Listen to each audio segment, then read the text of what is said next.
ಸ್ನೇಹಿತರೆ ನಮಸ್ಕಾರ. ನಮ್ದು ಹಳೆ ವಿಡಿಯೋದಲ್ಲಿ ಕೆಲವು ಕುರಿ ಗೊಬ್ಬರದ ವಿಡಿಯೋ ಹಾಕಿದ್ದೆ. ಕೆಲವರು ಕುರಿ ಗೊಬ್ಬರ ಎಲ್ಲಿ ಸಿಗುತ್ತೆ ಏನು ಸ್ವಲ್ಪ ಕಾಂಟ್ಯಾಕ್ಟ್ ನಂಬರ್ ಕೊಡ್ರಿ ಅಂತ ಹೇಳ್ತಿದ್ರಿ. ನೋಡ್ರಿ ಆ ಕುರಿ ಗೊಬ್ಬರ ಚೀಲ ಹೊತ್ಕೊಂಡು ಹೋಗ್ತಿದಾರೆ, ಅದೇ ಮೆಜರ್ಮೆಂಟ್ ಚೀಲ. ಗೊಬ್ಬರ ಇಲ್ಲಿ ರೈತರು ಏನ್ ಮಾಡ್ತಾರೆ ಅಂದ್ರೆ ಆಲ್ರೆಡಿ ಒಬ್ರು ತರಿಸಿರ್ತಾರೆ. ಒಬ್ರು ತರಿಸಿರೋ ಗೊಬ್ಬರ ಕ್ವಾಲಿಟಿ ನೋಡ್ಬಿಟ್ಟು ಅವರಿಗೆ ಕಾಂಟ್ಯಾಕ್ಟ್ ನಂಬರ್ ಇಸ್ಕೊಂಡು ಕಾಂಟ್ಯಾಕ್ಟ್ ಮಾಡ್ತಾರೆ. ಇದು ಎಲ್ಲಿಂದ ಬಂದಿರೋದನ್ನ ಗೊಬ್ಬರ? ಇದು ಆಂಧ್ರದಿಂದ ಆಂಧ್ರದಿಂದ ಬಂದಿರೋದು ಅಂತ ಹೇಳ್ತಿದಾರೆ. ಇಲ್ಲಿ ಚೀಲನ ಅಡಿಕೆ ತೋಟಕ್ಕೆ ರೈತರು ಇಳಿಸ್ತಿದ್ದಾರೆ. ಸ್ನೇಹಿತರೆ ಇದು ಏನ್ ಬರುತ್ತೆ ಅಂದ್ರೆ ಇದು ಈ ಕಡೆ ಹೋದ್ರೆ ಹೊಳಲ್ಕೆರೆ ಶಿವಮೊಗ್ಗ ಹೋಗುತ್ತೆ, ಈ ಕಡೆ ಹೋದ್ರೆ ಚಿತ್ರದುರ್ಗ 20 ಕಿಲೋಮೀಟರ್ ಆಗುತ್ತೆ. ಈ ಸೆಂಟರ್ ಅಲ್ಲಿ ಇಳಿಸ್ತಾ ಇದಾರೆ, ಕುರಿ ಗೊಬ್ಬರ ಇಳಿಸ್ತಾ ಇದಾರೆ. ನನಗೆ ಕೇಳ್ತಾ ಇದ್ರಿ ಕುರಿ ಗೊಬ್ಬರದವ್ರದ್ದು ಸ್ವಲ್ಪ ಕಾಂಟ್ಯಾಕ್ಟ್ ನಂಬರ್ ಕೊಡ್ರಿ ಅಂತ ಹೇಳ್ಬಿಟ್ಟು. ಈ ಕುರಿ ಗೊಬ್ಬರ ಎಲ್ಲಿ ತರಿಸ್ತಾರೆ ಹೇಗ್ ತರಿಸ್ತಾರೆ ಹಾಗೆ ಅವ್ರ ಕಾಂಟ್ಯಾಕ್ಟ್ ನಂಬರ್ ಕೊಡ್ತೀನಿ. ಇವ್ರದ್ದು ಈಗ ಏನ್ ರೇಟ್ ಹೇಳ್ತಾರೆ, ಇದು ಎಲ್ಲಿ ಹೇಳ್ತಿದಾರೆ ಅಂದ್ರೆ ಚಿತ್ರದುರ್ಗದಿಂದ 20 ಕಿಲೋಮೀಟರ್ ಇಲ್ಲಿಗೆ ರೇಟ್ ಹೇಳ್ತಿದಾರೆ. ಕೆಲವರು ಬೇರೆ ಕಡೆ ಕೇಳ್ತೀರಾ, ಇಲ್ಲ ಶಿವಮೊಗ್ಗ ಕೇಳ್ತೀರಾ, ತುಮಕೂರು ಕೇಳ್ತೀರಾ. ಹಂಗಾಗಿ ಸ್ವಲ್ಪ ಆ ತರದಲ್ಲಿ ರೇಟ್ ವ್ಯತ್ಯಾಸ ಆಗುತ್ತೆ. ಅವ್ರನ್ನೇ ಸ್ವಲ್ಪ ಮಾತಾಡಿಸ್ಬಿಟ್ಟು ಯಾವ ತರ ಏನಂತ ಹೇಳ್ಬಿಟ್ಟು ಮಾಹಿತಿ ತಗೊಳ್ಳೋಣ ಸ್ನೇಹಿತರೆ. ಅಣ್ಣಾರ ನಿಮ್ಮ ಹೆಸರು? ನಮ್ಮ ಹೆಸರು ತಿಮ್ಮೇಶ್ ಅಂದ್ಬಿಟ್ಟು. ತಿಮ್ಮೇಶ್, ಯಾವ ಊರು ನಿಮ್ದು? ನಮ್ದು ಇಲ್ಲಿ ಎಚ್.ಡಿ.ಪುರದ ಹತ್ರ ಕೆಜೆಹಳ್ಳಿ ಅಂದ್ಬಿಟ್ಟು. ವರಕೆದಿಯಾಪುರದ ಹತ್ರ ಕೆಜಿಹಳ್ಳಿ. ಓಕೆ, ಇದು ಹೊಳಲ್ಕೆರೆ ತಾಲೂಕು. ಹೊಳಲ್ಕೆರೆ ತಾಲೂಕು. ಓಕೆ ಅಣ್ಣ, ಇದು ಸ್ಪಾಟ್ ಇಳಿಸ್ತಿರೋದು ಯಾವ ಊರ್ದು ಹೊಲ? ಇದು ಚಿತ್ರಹಳ್ಳಿ ಇರೋದಲ್ಲ, ಚಿತ್ರಹಳ್ಳಿ ಅವ್ರದ್ದು. ಸ್ನೇಹಿತರೆ ಚಿತ್ರಹಳ್ಳಿ ಅಂತಂದ್ರೆ ಚಿತ್ರದುರ್ಗದಿಂದ 25 ಕಿಲೋಮೀಟರ್ ಆಗುತ್ತೆ. ಈಗ ಇಲ್ಲಿ ಇಳಿಸ್ತಿದಾರೆ. ಈ ಪ್ರೆಸೆಂಟ್ ಏನ್ ರೇಟ್ ಇಳಿಸ್ತಿದಾರೆ? ಪ್ರೆಸೆಂಟ್ ಇಲ್ಲಿ 130 130 ರೂಪಾಯಿ ಇಳಿಸ್ತಾ ಇದೀರಾ?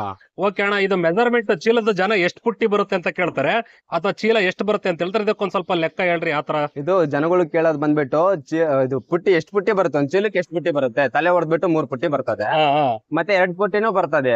ಅದಕ್ಕೆ ಕಡಿಮೆ ರೇಟ್ ಇರ್ತದೆ. 3 ಪುಟ್ಟಿ ಬರೋ ಅಂತದ್ದು ರೇಟ್ 130. ಇಲ್ಲಿ ನಮ್ಮ ಎಚ್.ಡಿ.ಪುರ ಇಲ್ಲಿ ಚಿತ್ರಹಳ್ಳಿ ಗೇಟ್ ಹೋದ್ರೆ ಇಲ್ಲಿ ಪ್ರಾಪರ್ ಬಂದ್ಬಿಟ್ಟು 130 125 ನಡೀತೈತೆ. ಈ ಚಿತ್ರದುರ್ಗ 20 ಕಿಲೋಮೀಟರ್ ಸರೌಂಡಿಂಗ್ 130 ರೂಪಾಯಿ ಇಳಿಸ್ತಾ ಇದೀರಾ? ನಡೀತೈತೆ. ಚಿತ್ರದುರ್ಗದಲ್ಲಿ ಒಂದು 20-25-30 ಕಿಲೋಮೀಟರ್ ಸರೌಂಡಿಂಗ್ 130 ರೂಪಾಯಿ ಪ್ರೆಸೆಂಟ್. ಇವತ್ತಿಂದು ಏನೈತೆ ಡಿಸೆಂಬರ್ ಫಸ್ಟ್ ವೀಕ್ ಅಲ್ಲಿ 130 ಡಿಮ್ಯಾಂಡ್ ಹೆಂಗಿರುತ್ತೆ ಹಂಗ್ ರೇಟ್ ವ್ಯತ್ಯಾಸ ಆಗುತ್ತೆ. ಓಕೆ, ಎಷ್ಟು ವರ್ಷದಿಂದ ನೀವು ಇದನ್ನ ಇಳಿಸ್ತಾ ಇದೀರಾ? ಸುಮಾರು 2 ವರ್ಷದಿಂದ ಇಳಿಸ್ತಿದೀವಿ. 2 ವರ್ಷದಿಂದ ಇಳಿಸ್ತಿದ್ದೀರಾ? ಓಕೆ, ಈಗ ನೆಕ್ಸ್ಟ್ ಬಂದ ತಕ್ಷಣ ಜನ ಕ್ವಾಲಿಟಿ ಹೆಂಗಿರುತ್ತೆ ಅಂತ ಕೇಳ್ತಾರೆ. ಕ್ವಾಲಿಟಿ ಬಗ್ಗೆ ಹೇಳ್ರಿ ಯಾವ ತರ. ಕ್ವಾಲಿಟಿ ನಾವಂತೂ ಒಂಥರ ಕೆಲವು ಜನಗಳು ಮಳ್ಳು ಗಿಳ್ಳು ಎಲ್ಲ ಮಿಕ್ಸ್ ಹೊಡ್ಕೊಂಡ್ ಬಂದಿರ್ತಾರೆ. ಚೀಲ ವೇಟ್ ಇದ್ರೆ ಅದು ಗೊಬ್ಬರ ಚೆನ್ನಾಗಿರಕ್ಕಿಲ್ಲ. ಚೀಲ ವೇಟ್ ಇರಬಾರ್ದು, ಕ್ವಾಲಿಟಿ ಇರ್ತದೆ. ಅದು ಚೀಲ ವೇಟ್ ಇಲ್ಲ ಅಂದ್ರೆ ಕ್ವಾಲಿಟಿ ಇರ್ತದೆ. ಚೀಲ ವೇಟ್ ಇಲ್ಲ ಅಂದ್ರೆ ಕ್ವಾಲಿಟಿ ಇದೆ. ವೇಟ್ ಇದೆ ಅಂದ್ರೆ ಹೆಂಗ್ ಕ್ವಾಲಿಟಿ ಇಲ್ಲ ಅಂತ ಹೇಳ್ತಾರೆ? ಅದು ಮಣ್ಣು ಮಿಕ್ಸ್ ಬಂದಿರುತ್ತೆ. ಮಳ್ಳು ಮಿಕ್ಸ್ ಮಾಡಿರ್ತಾರೆ. ಮಳ್ಳು ಮಣ್ಣು ಎಲ್ಲ ಎಲ್ಲ ಮಿಕ್ಸ್ ಇರುತ್ತೆ. ಮಿಕ್ಸ್ ಇರೋದ್ರಿಂದ ಅದು ಕ್ವಾಲಿಟಿ ಇಲ್ಲ ಅಂತ ನಮ್ಗೆ ರೈತರು ಗೊತ್ತಾಗುತ್ತೆ ನಮ್ಗೆ. ಇಲ್ಲಾಂದ್ರೆ ಗೊತ್ತಾಗಕ್ಕಿಲ್ಲ. ಅದು ನಾವು ಸಿಂಗಲ್ ಎತ್ಕೊಂಡ್ರೆ ಒಬ್ರು ಒಂದ್ ಚೀಲ ತಗೊಂಡ್ಬಿಟ್ಟು ಅಂದ್ರೆ ಪರ್ಫೆಕ್ಟ್ ಗೊಬ್ಬರ ಅಂತ. ಇಬ್ರು ಸೇರಿಬಿಟ್ಟು ಒಂದ್ ಚೀಲ ಎತ್ಕೊಬೇಕಂದ್ರೆ ಅದಾಗ್ಲೇ ವೇಟ್ ಮಳ್ಳು ಅನ್ಕ್ವಾಲಿಟಿ ಅಂದ್ಬಿಟ್ಟು.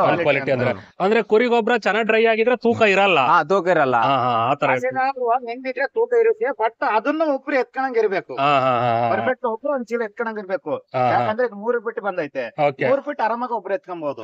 ಬಟ್ 2 ಪುಟ್ಟಿ ಬರುತ್ತೆ, ಅದು ರೇಟ್ ಕಮ್ಮಿ ಆಗುತ್ತೆ.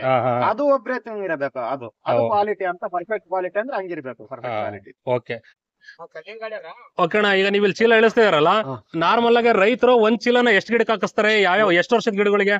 ಅವು ಸುಮಾರು ಒಂದ್ 15-16 ವರ್ಷದ 20 ವರ್ಷದ ಮೇಲ್ಪಟ್ಟ ಗಿಡಗಳಿಗೆ 2 ಗಿಡಕ್ಕೆ ಹಾಕ್ಸ್ತಾರೆ ಒಂದ್ ಚೀಲನ. 2 ಗಿಡಕ್ಕೆ ಒಂದ್ ಚೀಲ ಹಾಕ್ತಾರೆ. ಓಕೆ, ಒಂದ್ 10 ವರ್ಷದ ಒಳಗಿದ್ರೆ 3 ಗಿಡಕ್ಕೆ ಒಂದ್ ಚೀಲ ಹಾಕ್ತಾರೆ. 3 ಗಿಡ 4 ಚೀಲಕ್ಕೆ ಹಾಕ್ತಾರೆ. ಓಕೆ, ನಿಮಗೆ ಅನುಭವದಲ್ಲಿ ರೈತರು ಹೇಳೋ ಪ್ರಕಾರ, ನೀವು ನೋಡಿರೋ ಪ್ರಕಾರ ಒಂದ್ಸರಿ ಕುರಿ ಗೊಬ್ಬರ ಹಾಕಿದ್ರೆ 1 ವರ್ಷ 6 ತಿಂಗಳು ಎಷ್ಟು ದಿವಸ ವ್ಯಾಲಿಡಿಟಿ ಇರುತ್ತೆ? ಅದು 1 ವರ್ಷ ಗಂಟೆ ಇರ್ತದೆ. 1 ವರ್ಷ 2 ವರ್ಷ ತನಕ ಇರುತ್ತೆ, ಹೆಚ್ಚು ಕಮ್ಮಿ. 1 ವರ್ಷ 2 ವರ್ಷ ಗಂಟೆ ಇರ್ತದೆ. ಅದೇ ಬೇರೆ ಗೊಬ್ಬರ ಕೋಳಿ ಆತರ ಗೊಬ್ಬರ ಹಾಕ್ಸಿದ್ರೆ 3 ತಿಂಗಳು 4 ತಿಂಗಳು ಇರ್ತದೆ. ಹಂಗಾಗ್ಬಿಟ್ಟು ಕುರಿ ಗೊಬ್ಬರಕ್ಕೆ ಜಾಸ್ತಿ ಇಷ್ಟ ಪಡ್ತಾರೆ ರೈತರು. ಅಣ್ಣ, ಇತ್ತೀಚೆಗೆ ದನ ಕರುಗಳು ಸಾಕ್ತಾ ಇಲ್ಲ. ಈ ಕುರಿ ಗೊಬ್ಬರಕ್ಕೆ ಹೋಗ್ತಿರೋದಕ್ಕೆ, ಕುರಿ ಗೊಬ್ಬರಕ್ಕೆ ಬೇಡಿಕೆ ಹೆಚ್ಚಾಗಿರೋದಕ್ಕೆ ಏನ್ ಕಾರಣ ಅಂತ ಹೇಳ್ತೀರಾ ನಿಮ್ಮ ಅನ್ಸಿಕೆ? ನಮ್ಮ ಅನ್ಸಿಕೆ ದನ ಕರುಗಳು ಹಳ್ಳಿ ಕಡೆ ಎಲ್ಲ ಕಡಿಮೆ ಆಗ್ಬಿಟ್ಟಿದಾವೆ. ಎಲ್ಲ ವೆಹಿಕಲ್ಗಳು, ಟ್ರ್ಯಾಕ್ಟರ್ ಅವು ಬಂದ್ಬಿಟ್ಟು ಎಲ್ಲ ಅದಕ್ಕೆ ಕುರಿ ಗೊಬ್ಬರನು ಸಿಗ್ತಾ ಇಲ್ಲ. ಬೇರೆ ಕಡೆಯಿಂದ ತರಿಸ್ತಿದೀವಿ, ಆಂಧ್ರ ಕಡೆಯಿಂದ. ಆಂಧ್ರ, ಬೆಳಗಾಮು ಈ ಕಡೆಯಿಂದ ತರಿಸ್ತಾ ಇದೀವಿ. ಯಾಕಂದ್ರೆ ಕಸ್ಟಮರ್ಗಳು ಪಾಪ ಅವ್ರನ್ನ ನಾವು ಕಳ್ಕೊಳಕ್ ಆಗಲ್ಲ. ಸೊ 2 ವರ್ಷದಿಂದ ಮಾಡ್ತಿದೀವಲ್ಲ, ಹಂಗಾಗ್ಬಿಟ್ಟು. ಸ್ನೇಹಿತರೆ, ನಾನು ಇವಾಗ ಚಿತ್ರದುರ್ಗಕ್ಕೆ ಹೋಗ್ಬೇಕಾದ್ರೆ ಇಲ್ಲಿ ಕುರಿ ಗೊಬ್ಬರ ಇಳಿಸ್ತಿದ್ರು. ನನಗೆ ಇವ್ರ ಪರಿಚಯ ಇಲ್ಲ, ನೇರವಾಗಿ ಕಾಂಟ್ಯಾಕ್ಟ್ ಮಾಡಿದೀನಿ. ನೆಕ್ಸ್ಟ್ ಇವ್ರಿಗೆ ಕಾಂಟ್ಯಾಕ್ಟ್ ಮಾಡಿ ಯಾರ್ಯಾರು ಕುರಿ ಗೊಬ್ಬರ ಆರ್ಡರ್ ಕೊಡಂಗಿದ್ರೆ, ಅವ್ರನ್ನ ಕೇಳಂಗಿದ್ರೆ ನೇರವಾಗಿ ಅವ್ರನ್ನೇ ಕಾಂಟ್ಯಾಕ್ಟ್ ಮಾಡ್ಬೇಕು. ಅವ್ರಿಗೂ ನಮಗೂ ಯಾವುದೇ ಕಾಂಟ್ಯಾಕ್ಟ್ ಇರಲ್ಲ. ಅವ್ರ ನಂಬರ್ ಕೊಡ್ತಾರೆ. ನೇರವಾಗಿ ಕುರಿ ಗೊಬ್ಬರದ ಅಮೌಂಟ್ ಆಗ್ಲಿ ಅಥವಾ ಕ್ವಾಲಿಟಿ ಆಗ್ಲಿ ಅವ್ರ ಹತ್ರನೇ ಮಾತಾಡ್ರಿ. ನನ್ನ ನಂಬರ್ ಡಿಸ್ಪ್ಲೇನು ಹಾಕ್ತೀನಿ, ಡಿಸ್ಕ್ರಿಪ್ಷನ್ ಅಲ್ಲೂ ಹಾಕಿರ್ತೀನಿ. ನೆಕ್ಸ್ಟ್ ಏನೇ ಡೌಟ್ ಇದ್ರು ಅವ್ರನ್ನೇ ಕೇಳ್ರಿ, ಎಲ್ಲೆಲ್ಲಿ ಸಪ್ಲೈ ಮಾಡ್ತಾರೆ, ಏನೇನ್ ರೇಟು, ಮಿನಿಮಮ್ ಎಷ್ಟು ಆರ್ಡರ್ ಇರ್ಬೇಕಾಗುತ್ತೆ. ಅಂದ್ರೆ ಜಿಲ್ಲೆಯಿಂದ ಜಿಲ್ಲೆಗೆ ಬರ್ಬೇಕಾದ್ರೆ ಅವರು ಒಂದ್ ಲಾರಿ ಲೋಡ್ ಬುಲೆರೋದಲ್ಲೋ ಯಾವ್ದ್ರಲ್ಲಿ ತರ್ತಾರೋ ಅದ್ರ ಮೇಲೆ ಡಿಪೆಂಡ್ ಆಗಿರುತ್ತೆ.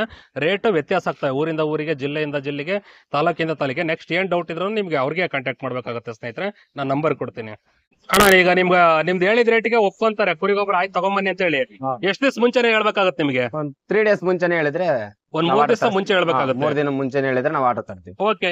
ಇವಾಗ ಅಣ್ಣ ನಂದು ಏನೋ ತುಮಕೂರು ಇರುತ್ತೆ, ಶಿವಮೊಗ್ಗ ಇರುತ್ತೆ, ನಾನ್ ಫೋನ್ ಮಾಡ್ತೀನಿ. ಇವಾಗ ಇಲ್ಲಿ ನಾಳೆ ರೈತರು ನಿಮ್ದು ಗೊಬ್ಬರ ನೋಡ್ಬಿಟ್ಟು ಇಳಿಸ್ತಾ ಇದಾರೆ, ಅವ್ರಿಗೆ ಕ್ವಾಲಿಟಿ ಬಗ್ಗೆ ಏನ್ ಡೌಟ್ ಇರಲ್ಲ.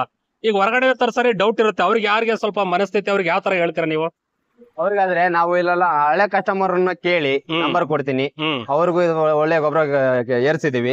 ನಾವ್ ಯಾವ್ದೇ ಕಾರಣಕ್ಕೂ ಗೊಬ್ಬರ ಮಾತ್ರ ಅಂತದಿಂದ ಏರ್ಸಕ್ಕಿಲ್ಲ ಅಂತ ಅಂದ್ಬಿಟ್ಟು ಅವ್ರಿಗೆ ಒಳ್ಳೆ ಇದು ಮಾಡ್ತೀರಾ. ಓಕೆ ಸ್ನೇಹಿತರೆ, ಈಗ ಏನ್ ಚೀಲ ಹೊತ್ಕೊಂಡು ಹೋಗ್ತಿದಾರೆ ವಿಡಿಯೋ ಪೂರ್ತಿ ನೋಡ್ತಾ ಇದಾರೆ. ಇದೇ ಚೀಲ ಮೆಜರ್ಮೆಂಟ್ ನಾನು ಚೀಲ ಹತ್ರದಿಂದ ನಾನು ತೋರಿಸ್ತೀನಿ. ನಿಮಗೆ ನೆಕ್ಸ್ಟ್ ಏನೇ ಕುರಿ ಗೊಬ್ಬರ ಇದ್ರಲ್ಲಿ ಏನೇ ಡೌಟ್ ಇದ್ರು ಇವ್ರ ಕಾಂಟ್ಯಾಕ್ಟ್ ನಂಬರ್ ಕೊಡ್ತೀನಿ, ಇವ್ರನ್ನ ಕಾಂಟ್ಯಾಕ್ಟ್ ಮಾಡ್ಬೇಕಾಗತ್ತೆ. ಅಣ್ಣ ನಿಮ್ದು ಹೆಸರು, ಊರು ಮತ್ತೆ ಕಾಂಟ್ಯಾಕ್ಟ್ ನಂಬರ್ ಹೇಳ್ಬಿಡ್ರಿ. ನಮ್ದು ಬಂದ್ಬಿಟ್ಟು ಹೊಳಲ್ಕೆರೆ ತಾಲೂಕು ಅರ್ಕೆ ದೇವರಪುರ. ಓಕೆ. ನಮ್ದು ಹೆಸರು ಬಂದ್ಬಿಟ್ಟು ತಿಮ್ಮೇಶ್ ಅಂದ್ಬಿಟ್ಟು. ಓಕೆ, ನಿಮ್ ನಂಬರ್ ಹೇಳ್ಬಿಡ್ರಿ. 9380847408. ಓಕೆ. ನೀವು ಆಲ್ ಓವರ್ ಕರ್ನಾಟಕ ಸಪ್ಲೈ ಮಾಡ್ತೀರಾ ಅಥವಾ ಸುತ್ತಮುತ್ತ ಜಿಲ್ಲೆ ಮಾತ್ರನಾ? ಸುತ್ತಮುತ್ತ ಜಿಲ್ಲೆ ಮಾತ್ರ. ಸುತ್ತಮುತ್ತ ಯಾವ ತುಮಕೂರು ಹಾಕ್ತೀರಾ? ತುಮಕೂರು, ಶಿವಮೊಗ್ಗ, ದಾವಣಗೆರೆ. ಓಕೆ, ಇಷ್ಟು ಮಾತ್ರ ಸಪ್ಲೈ ಮಾಡ್ತೀರಾ?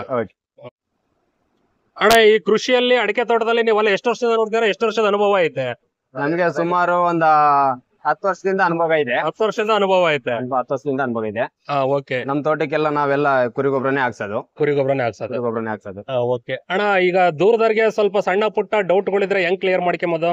ದೂರದವ್ರಿಗೆ ಅಮೌಂಟ್ ಇದ್ದಾಗ್ಲಿ ಸುತ್ತಮುತ್ತ ಆದ್ರೆ ಒಂದ್ 20-25 ಕಿಲೋಮೀಟರ್ ಆದ್ರೆ ನಾವೇನು ಹೋಗಕ್ಕಿಲ್ಲ. ದುರ್ಗ ಸರೌಂಡಿಂಗ್ ಆದ್ರೆ ತೊಂದ್ರೆ ಇಲ್ಲ. ಶಿವಮೊಗ್ಗ, ದಾವಣಗೆರೆ, ತುಮಕೂರು ಆದ್ರೆ ನಾವೇ ಹೋಗ್ಬಿಟ್ಟು ಡೈರೆಕ್ಟ್ ಆಗಿ ಅವ್ರ ಹತ್ರ ಮಾತಾಡ್ಬಿಟ್ಟು ಅಮೌಂಟ್ ಬಗ್ಗೆ ಹೇಳ್ಬಿಟ್ಟು ಆಮೇಲೆ ಲೋಡ್ ತರಿಸ್ತೀವಿ. ಆಮೇಲೆ ಬರ್ತವೆ ಈ ತರ ಅಂತ ಹೇಳಿ ಚೀಲದ ಏನ್ ತೂಕ ಬರುತ್ತೆ, ಯಾವ ತರ ಇರುತ್ತೆ ಅಂತ ಎಕ್ಸ್ಪೀರಿಯನ್ಸ್ ಅವರಿಗೆ ಕೊಟ್ಬಿಟ್ಟು ಈ ತರ ಇದ್ರೆ ತಗೊಳ್ರಿ, ವಿಡಿಯೋ ತೋರಿಸ್ಬಿಟ್ಟು ಈ ತರ ಪುಟ್ಟಿ ಅಳತೆ ಮಾಡಿರೋದು ಚೀಲ ತುಂಬಿ ಮೆಜರ್ಮೆಂಟ್ ತೋರಿಸ್ಬಿಟ್ಟು ಹೇಳಿ ಅವರಿಗೆ ಆಮೇಲೆ ಅವ್ರ ಹತ್ರ ಮಾತಾಡ್ಕೊಂಡು ನಾವು ಬರ್ತೀವಿ.